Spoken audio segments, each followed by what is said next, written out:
I'm Haley Taylor, and you're listening to The Rough Draft Diaries. It's just a few days into December, but we are already celebrating with some holiday stories here on The Rough Draft Diaries. Today we're telling the story of a lake, a ship, and some Christmas trees. Sure. My name is Kate Fineski. I am the Director of Communications and Development for the National Museum of the Great Lakes.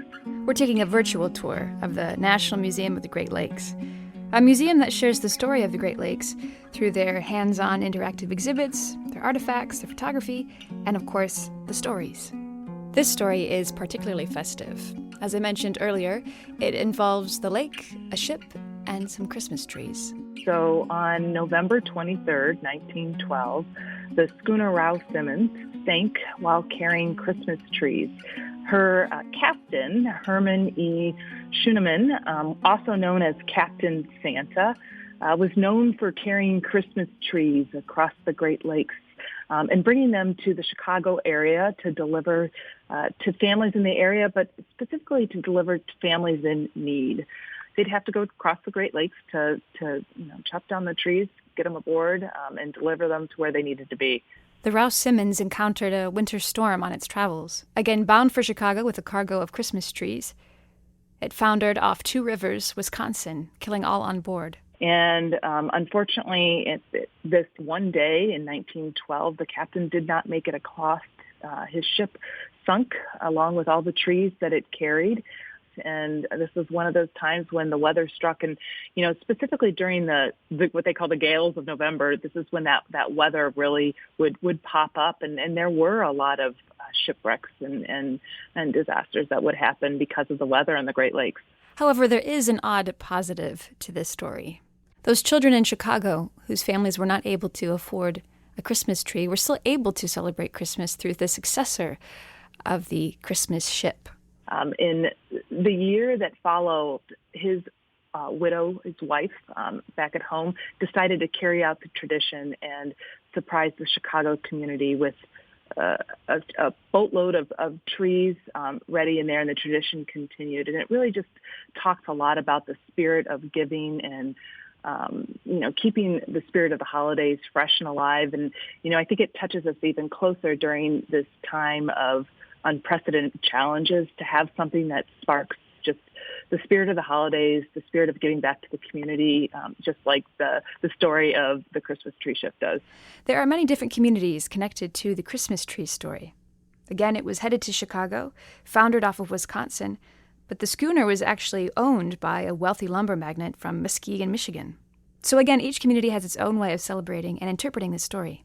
In Toledo, at the National Great Lakes Museum, they celebrate by decorating a tugboat filled with Christmas trees. The tugboat then pulls into the harbor with Santa unloading the trees into the museum. Normally, there's a large group of people waiting outside. Kids can send in their Christmas list to Santa through mail by the pail. It's a lot of fun, but obviously, it's going to be a little different this year. We wanted to do something that would really inspire people and allow people to start to spark that Christmas and holiday spirit. And this is something that we've done annually in the past. And we really wanted to make sure that happened again this year, but we had to think about it kind of in a new way.